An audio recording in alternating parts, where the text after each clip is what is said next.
पाकिस्ताननं भारतासोबतचा व्यापार बंद केलाय। महत्त्वाची बातमी सध्या आपण पाहतोय। पाकिस्तानवर सुद्धा भारतानं अनेक निर्बंध लादले। एक प्रकारे कायदेशीर सर्जिकल स्ट्राईक भारताने केला आणि त्यानंतर पाकिस्ताननं आता भारतासोबतचा व्यापार बंद केलाय। महत्त्वाची बातमी सध्या आपण पाहतोय। पहलगाम हल्ल्यानंतर अनेक महत्त्वाचे निर्णय घेण्यात आले। काल खरं तर भारतानं कायदेशीर सर्जिकल स्ट्राईक केला आणि त्यानंतर आता पाकिस्ताननं भारतासोबतचा व्यापार बंद केला। पाकिस्तानकडून वाघा बॉर्डर आता बंद करण्यात आली।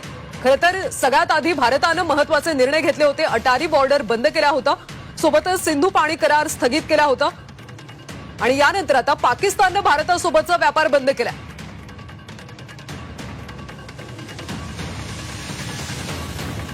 पाकिस्तानकडून सध्या क्षेपणास्त्र चाचणीची सुद्धा घोषणा करण्यात आली।